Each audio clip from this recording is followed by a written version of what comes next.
नमस्कार दोस्तों। हमें लूटा जा रहा है और हम लूट रहे हैं।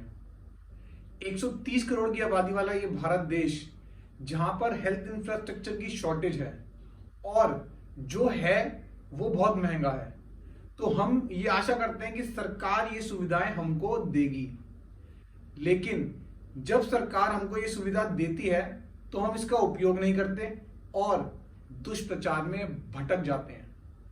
हाँ, मैं जेनेरिक मेडिसिन की बात कर रहा हूं।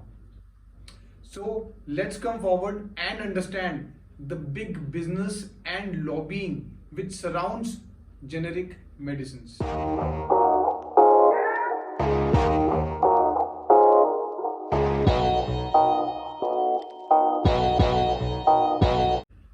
पहले ये समझते हैं कि जेनेरिक मेडिसिन होती क्या है। जेनेरिक मेडिसिन वो दवाई है जिसका केमिकल फॉर्मूला एक पेटेंट दवाई जैसा बिल्कुल सेम होता है, उसकी मेडिकल प्रोफाइल बिल्कुल सेम होती है और उसका डिजीज के अगेंस्ट परफॉर्मेंस, स्ट्रेंथ, सेफ्टी वो भी बिल्कुल सेम होती है। तो फर्क क्या है? फर्क सिर्फ उसके मैन्युफैक्चरिंग प्रोसेस में है, पैकेजिंग में है, टेस्ट में है और उसके कलर में है। मतलब कुछ भी नहीं।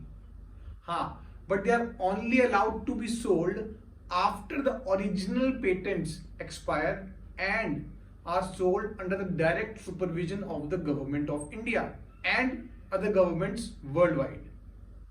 अब एक बहुत बड़ा सवाल ये आता है कि डॉक्टर्स जेनेरिक मेडिसिन प्रिस्क्राइब क्यों नहीं करते?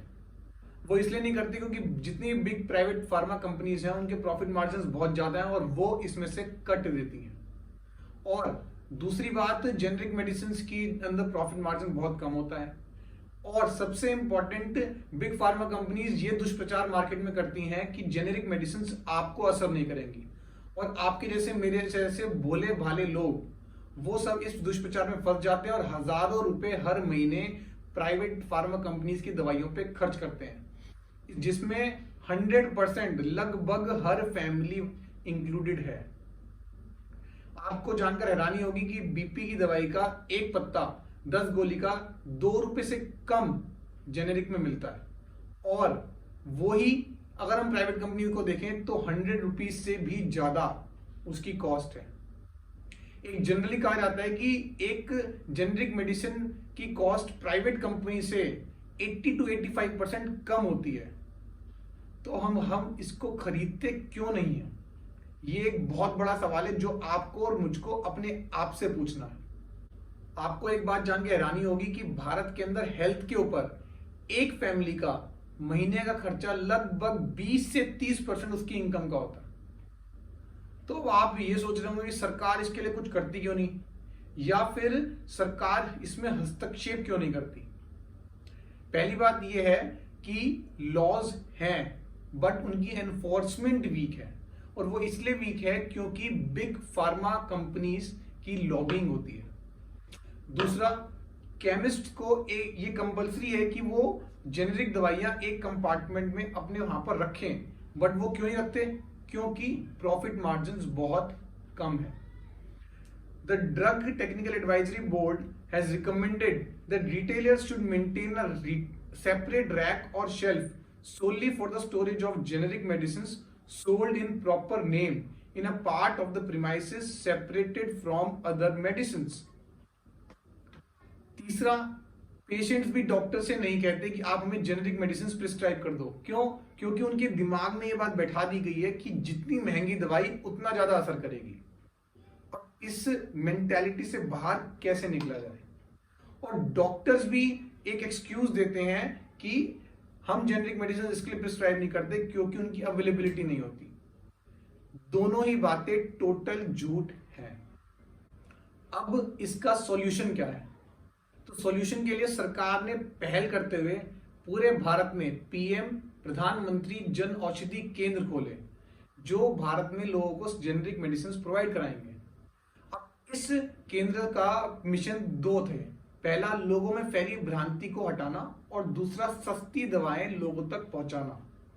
इसके लिए आज देखा जाए तो पूरे भारत में लगभग 6,500 पीएम जन औषधि केंद्र खोले जा चुके हैं जो लोगों तक सस्ती दवा पहुंचा रहे हैं। लेकिन समस्या ये है कि एक माइंडसेट को चेंज करना बहुत डिफिकल्ट है। इसलिए समय समय पर प्रधानमंत्री जी टीवी पर आकर लोगों को प्रेरित करते हैं कि जेनेरिक मेडिसिन को परचेज करें, उसका यूज करें और अपना अपना पैसा बचाएं। मैसूर कर्नाटक के श्रीमान दर्शन ने माय गॉव पर लिखा है, उनके पिता के इलाज पर महीने दवाइयों का खर्च 6,000 रुपये होता था। उन्हें पहले प्रधानमंत्री जन औषधि योजना के बारे में जानकारी नहीं थी, लेकिन अब जब उन्हें जन औषधि केंद्र के बारे में जानकारी मिली और उन्होंने वहां से दवाइयां खरीदी तो उनका दवाइयों का खर्च 75% तक कम हो गया।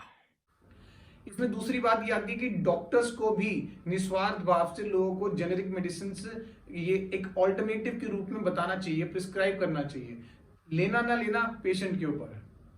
और तीसरी बहुत इंपॉर्टेंट बात यह है कि जेनेरिक मेडिसिन के बिजनेस में नए नए लोगों को, नए नए युवाओं को आना चाहिए, because this area is still not so explored in the terms of employment generation. ये हमारी एम्प्लॉयमेंट को जनरेट करेगा और छोटे छोटे शहरों के अंदर मतलब भले ही प्रॉफिट कम हो लेकिन लोग इसके अंदर जाएंगे तो एम्प्लॉयमेंट जनरेट होगी, जॉब जनरेट होंगी एंड अनएम्प्लॉयमेंट कम होगी। अंत में लोगों को एडवर्टाइजमेंट माइंडसेट से बाहर आना होगा। मतलब जो दिख रहा है और जो महंगा है वो ही अच्छा है, ये सच नहीं है। पैसा आपका है और पैसा आपको ही बचाना है, उसका सही उपयोग भी आपको ही करना है। आई होप ये इंफॉर्मेटिव वीडियो आपको अच्छी लगी होगी और प्राइवेट कंपनीज की लूट को आप बढ़ावा नहीं देंगे और जेनेरिक मेडिसिन का यूज करेंगे। So please like, share and comment on this video. आपको क्या अच्छा लगा वो प्लीज मुझे नीचे कमेंट सेक्शन में बताइए and don't forget to subscribe my channel. Thank you. जय हिंद।